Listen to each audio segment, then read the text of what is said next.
Judiciary है या executive है जो कार्यपालिका है या विधायिका है जो डेमोक्रेसी, हमारी पॉलिटिकल डेमोक्रेसी के 3 ऑर्गन होते हैं। तीनों ही ऑर्गन में सबसे इंपॉर्टेंट जो वर्क होता है वो कार्यपालिका का होता है। हम क्यों भूल जाते हैं विधायिका? कल हम बात कर रहे थे विधायिका के ऊपर भी, हमारा सब्जेक्ट में बात की थी। मैं तीनों अंगों के ऊपर बात करूंगा कि जो पार्लियामेंट्री सिस्टम में हम पार्लियामेंट चुनकर भेजते हैं या एमएलए चुनकर भेजते हैं, वो विधायिका के तौर पर जाता है। लेकिन जब गवर्नमेंट का गठन होता है, सरकार का गठन होता है, उसमें कैबिनेट बनती है, उसमें मंत्री बनते हैं, और जो मंत्री होते हैं वो एग्जीक्यूटिव बन जाते हैं, वो कार्यपालिका का पार्ट बनते हैं, वो कार्यपालिका का हेड बनता है। सबसे इंपॉर्टेंट बात है इसको समझना। जब वो मिनिस्टर है, जिस भी डिपार्टमेंट का मिनिस्टर है, वो उस डिपार्टमेंट का वो हेड है, वो एग्जीक्यूटिव क्लास बन गया है। चाहे चीफ सेक्रेटरी है वो भी एग्जीक्यूटिव क्लास है, जो मिनिस्टर है वो भी एग्जीक्यूटिव क्लास का हेड है।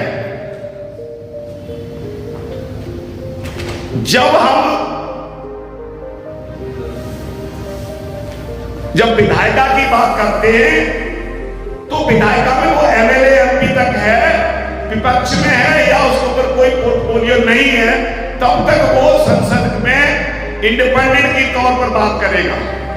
लेकिन जैसे ही वो मिनिस्टर बन जाता है और उस मिनिस्टर का जो हेड है ग्रुप ऑफ मिनिस्टर्स का, वो देश का प्राइम मिनिस्टर होता है, और सबका जो हेड होता है वो राष्ट्रपति होता है। एग्जीक्यूटिव का जो हेड है वो राष्ट्रपति होता है। हमारे लोगों को शायद पता ना हो, देश में कोई भी काम कोई अफसर साइन करता है on the behalf of president of India, वो साइन करता है तो उसके नीचे लिखा है on the behalf of president of India. उसका जो एडवाइजर होता है वो प्राइम मिनिस्टर होता है। एग्जीक्यूटिव हेड होने के नाते वो भी प्राइम मिनिस्टर, राष्ट्रपति का हेड, वो एडवाइजर होता है। अब यहां जो लोग बैठे हैं, एग्जीक्यूटिव क्लास में जब तक चेंज नहीं आएगा, क्योंकि जो योजनाएं बनती हैं, जो सचिवालय वहां पर रिपोर्ट पेश करता है, वो जो मानसिकता के लोग बैठे जिस व्यवस्था में काम कर रहे हैं, जी रहे हैं, इसलिए बाबा साहब ने कहा कि जब तक सोशल डेमोक्रेसी में जो प्रशासक है, जिस व्यवस्था को पल रहा है, उसकी परवरिश हुई है, उस परवरिश ने उसकी जो मानसिकता सेट की है, वो अपने जीवन में, अपनी लाइफ में, अपने दिन में 24 घंटे में उसी मानसिकता के अनुसार ही वो काम करेगा। जो उसकी अंडरस्टैंडिंग सेट हो गई है, उसी अंडरस्टैंडिंग के अकॉर्डिंगली जो उसको राइट लगेगा वही आगे प्रोसीड करेगा।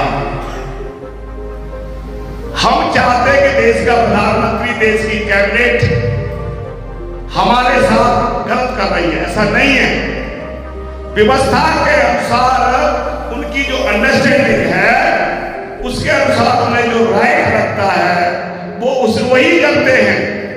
लेकिन देश की जो व्यवस्था है वो हमारे विरोध में है। जब व्यवस्था हमारे विरोध में है तो उसमें काम करने वाले लोगों की सोच कैसे हमारे फेवर में बन जाएगी।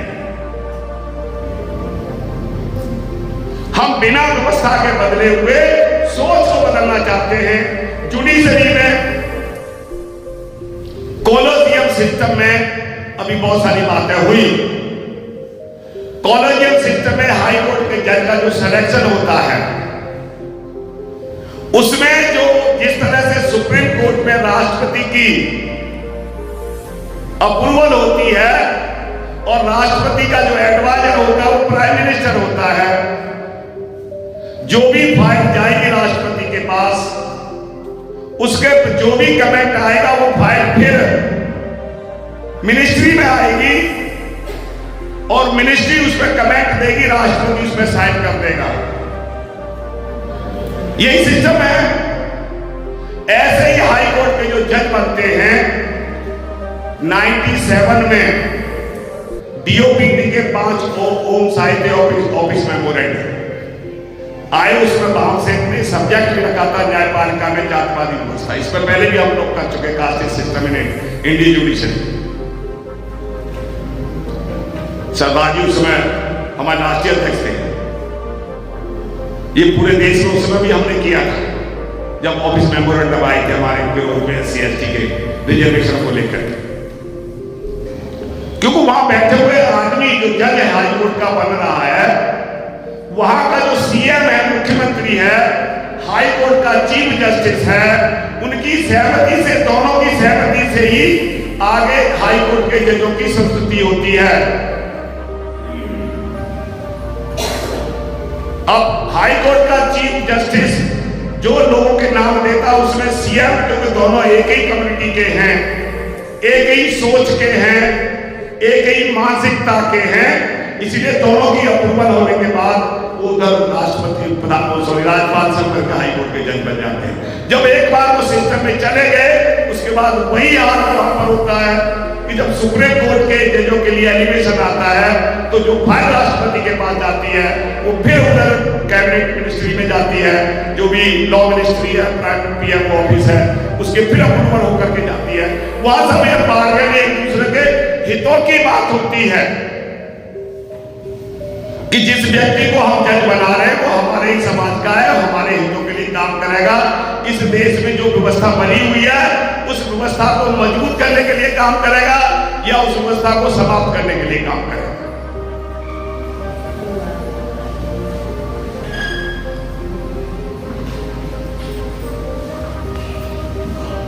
क्योंकि जब तक हम एजुकेटेड क्लास अपना रोल इस देश की व्यवस्था को बदलने का नहीं करेगा और फिर हम वहां पर बैठे हुए जज से ये उम्मीद करते हैं कि वो हमारे साथ न्याय करेगा, बाबा साहब ने तो पहले ही कह दिया है।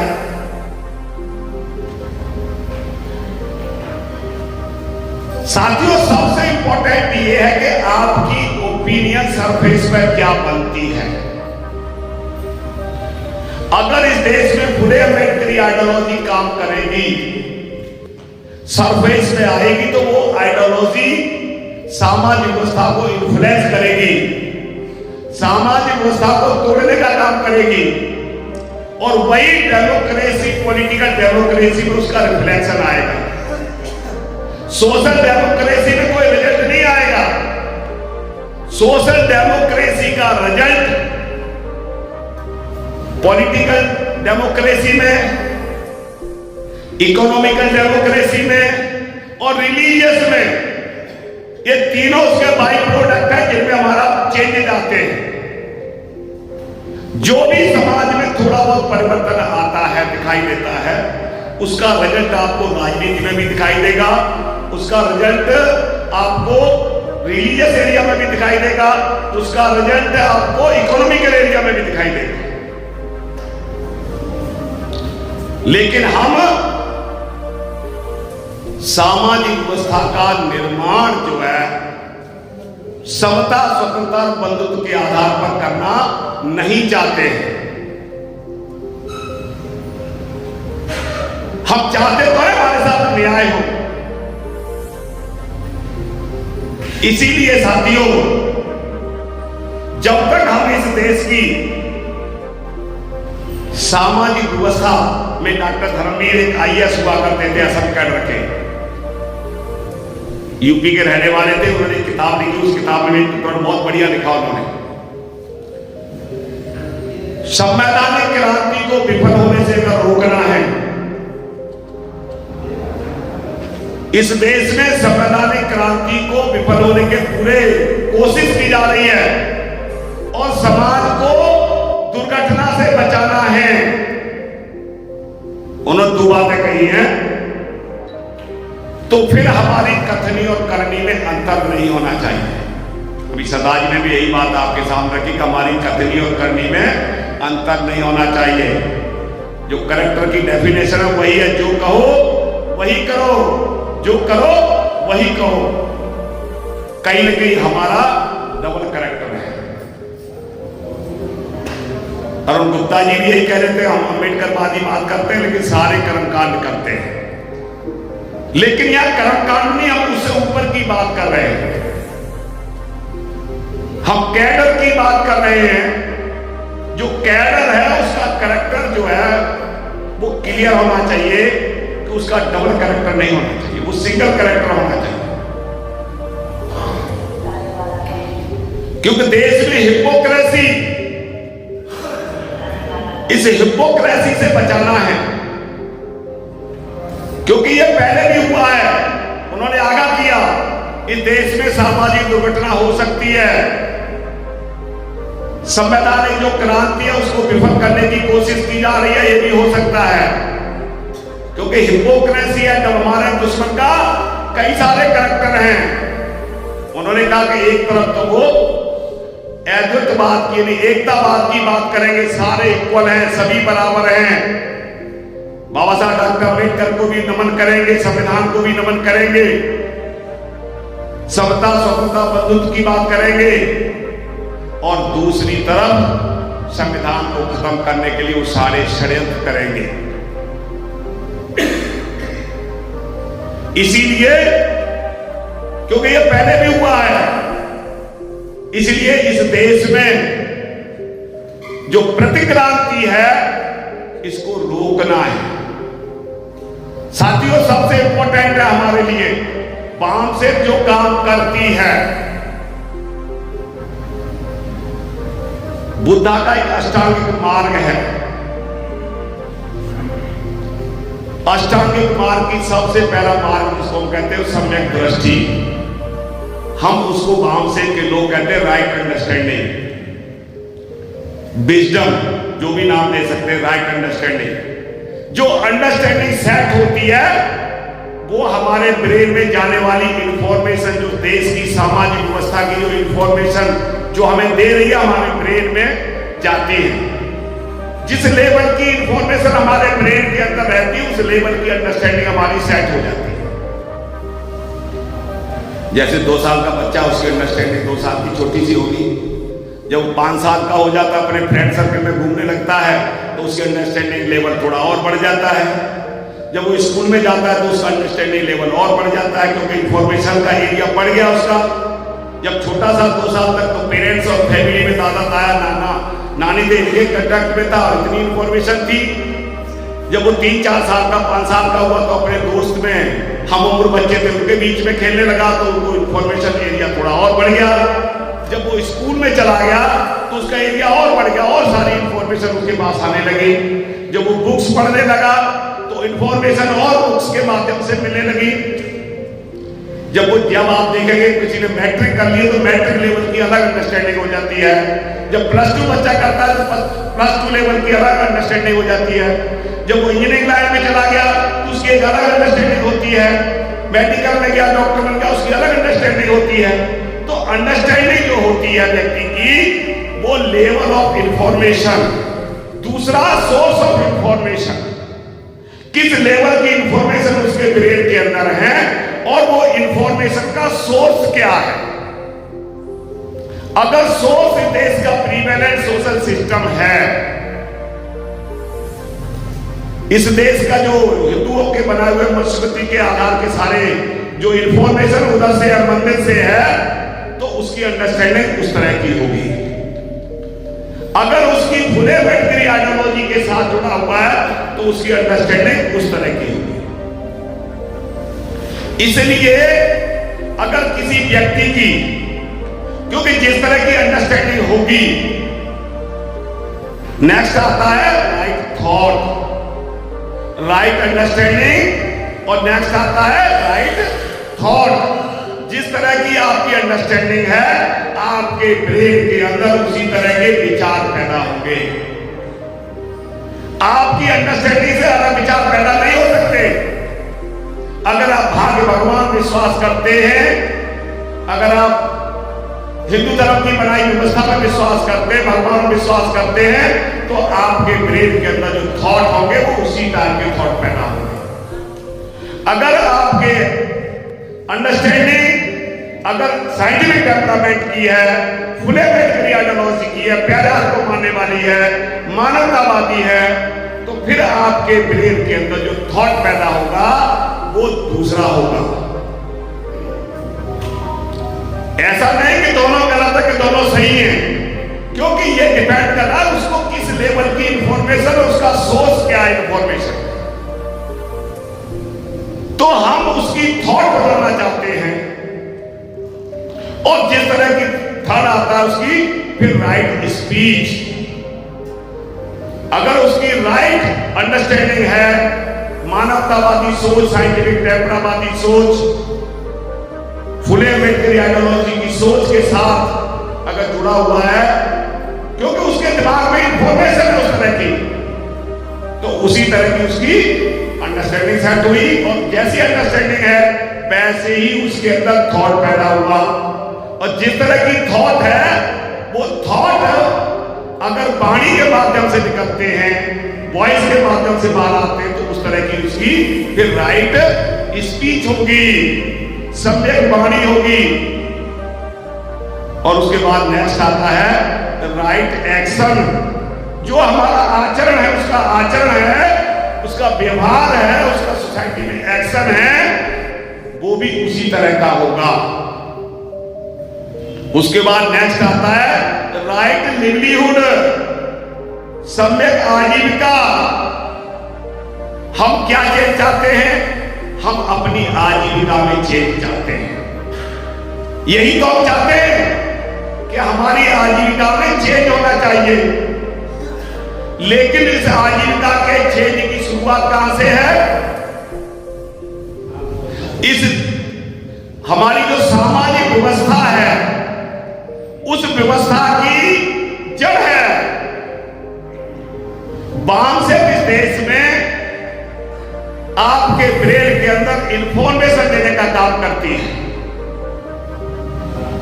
आपके अंदर सोसाइटी के अंदर जो व्यवस्था ने इंफॉर्मेशन दी है, जिस सोर्स के साथ जुड़ा हुआ है, प्री बैलेंस सोशल सिस्टम के सोर्स के साथ, उससे काट करके इस देश में फुले मेडिकल आइडियोलॉजी का एक सिस्टम जो व्यवस्था बनाई जा रही है, उसके साथ उसको कनेक्ट करता है। जो राइट स्टैंडिंग रॉन्ग थी, उस अंडरस्टैंडिंग को राइट करने का काम बाम से करता है। यही काम है कि हम लोगों के अंदर लोगों की अंडरस्टैंडिंग चेंज करने का काम कर रहे हैं। अगर आपकी अंडरस्टैंडिंग चेंज हो जाती है, सोसाइटी की अंडरस्टैंडिंग चेंज हो जाती है, तो फिर हमारी अंदर जो थॉट होगा वो भी चेंज ही होगा। बाम से इस देश में वही कर रही है। हम कैडर के माध्यम से आपके साथ क्या कर रहे हैं? इंफॉर्मेशन दे रहे हैं, राइट इंफॉर्मेशन दे रहे हैं, जिसके आपकी अंडरस्टैंडिंग राइट सेट हो जाए, सोसाइटी के अंडरस्टैंडिंग राइट सेट हो जाए। फिर जब आपकी आजीविका राइट हो गई, फिर राइट एफर्ट्स की बात है, हमने दूसरे लोगों के अंदर भी कैडर होकर के फिर लीडर का रोल अदा करना, राइट एफर्ट्स करने। जो इंफॉर्मेशन राइट मेरे ब्रेन के अंदर है, जो अंडरस्टैंडिंग मेरी है, जो थॉट मेरी है, जो स्पीच मेरी है, जो एक्शन मेरा है, उसका फायदा, जैसे सदाज ने कहा कि जो प्रेम आपको मिले वो आगे लोगों में बांट देना है। जो इंफॉर्मेशन हमारे पास है वो हमने सोसाइटी में बांटने का काम करना है। फिर सोसाइटी में, क्योंकि व्यवस्था बदलने के लिए व्यवस्था को ही हमें दूसरे से रिप्लेस करना पड़ेगा। बाम से इस देश में साथियों यही कर रही है कि अगर हम इस देश में सोशल डेमोक्रेसी लाना चाहते हैं, अगर सोशल डेमोक्रेसी नहीं आती है तो पॉलिटिकल डेमोक्रेसी सर्वाइव नहीं करेगी, और डेमोक्रेसी के सारे ऑर्गन फेल हो जाएंगे। अगर आपका प्रधानमंत्री भी बन जाए उन्होंने देख लिया इस प्रदेश में मुख्यमंत्री बना करके। बड़े लोग गर्व के साथ कहते हैं 4-4 बार मुख्यमंत्री। हम कहते फिर तो इस प्रदेश में तो फिर इक्वलिटी, समता, स्वतंत्रता और बंधुत्व का बाबा साहब डॉक्टर अम्बेडकर जो चाहते थे उसके सपनों का प्रदेश बन गया होगा। अगर पॉलिटिकल पावर से चेंज आना होता तो फिर उस प्रदेश में तो बाबा साहब डॉक्टर अम्बेडकर के सपनों का भारत बन जाना चाहिए था। ये साथियों केवल हमें गुमराह करने के काम हो रहे हैं। इसीलिए इस देश की व्यवस्था जब तक नहीं बदलेगी, जज कोई भी आ जाए, हमारा ही आ जाए, अभी कौन सा शेखर कुमार यादव ओबीसी का जज, हाईकोर्ट का जज, उसकी मानसिकता आप देख सकते हैं। कॉलेजियम से हाईकोर्ट का जज बना है, क्योंकि व्यवस्था का वो पोषक है। उसे एहसास ही नहीं, ऐसा नहीं कि उसे गिलानी क्यों होगी, क्योंकि अंडरस्टैंडिंग उसकी रॉन्ग है। जिस सोर्स के साथ वो जुड़ा हुआ है, उस सोर्स की इंफॉर्मेशन उसके ब्रेन में आई है और उन इंफॉर्मेशन ने उसकी अंडरस्टैंडिंग को सेट कर दिया है। और जिस तरह की उसकी अंडरस्टैंडिंग है उसी तरह की उसकी थॉट बन गई है, और जिस तरह की थॉट बन गई है वही उसने अपने स्पीच के माध्यम से डिलीवर कर दी है। हम शेखर यादव को नहीं, ये व्यवस्था की बात है। लेकिन साथियों ये जिम्मेदारी हमारी है, ये रेस्पॉन्सिबिलिटी हमारी है, कैडर की है कि हम अपना रोल ऑनेस्टी के साथ करें। जो काम हमने शुरू किया है उसके कंप्लीशन की जिम्मेदारी भी हमारी है। मैं इंजीनियरिंग लाइन का आदमी हूं, आप जानते हैं कि जिसने कमिटमेंट, जिसको टेंडर मिल जाता है, जो करता है, जब तक वो कंप्लीशन नहीं करता उसकी पेमेंट नहीं होती। रनिंग में हो जाएगी जो अगर क्लॉज है तो, लेकिन फाइनल बिल तभी बनेगा जब उसका वर्क पूरा एग्जीक्यूट हो जाएगा। जब तक वो रिजल्ट में तब्दील नहीं होता कि भाई ये काम कंप्लीट हो गया है, तब तक उसको वर्क को कंप्लीट नहीं माना जाता। इसलिए साथियों समय भी शायद 9 बजने वाला होगा। मैं अपनी बात को यही समाप्त करता हूं कि जब तक हम देश में सोशल डेमोक्रेसी को एस्टेब्लिश नहीं करते हैं, सामाजिक व्यवस्था को नहीं बदलते हैं, तब तक इस देश का संविधान अर्थहीन है। संविधान ही अर्थहीन है। तो सारे फंडामेंटल राइट्स मिले हुए हैं लेकिन फिर भी इंप्लीमेंट नहीं है। ऐसा नहीं कोई रोक रहा है हमें, व्यक्ति कोई हमें फंडामेंटल राइट्स देने से नहीं रोक रहा, लेकिन हमारी मानसिकता का निर्माण भी इसी तरह से हुआ है कि हम फंडामेंटल राइट्स को ले ही नहीं पा रहे हैं, उसको समझ ही नहीं रहे हैं कि ये भी राइट्स हमारे पास हैं। इसीलिए साथियों ये 2 दिन हमारे आज पूरे हो जाते हैं।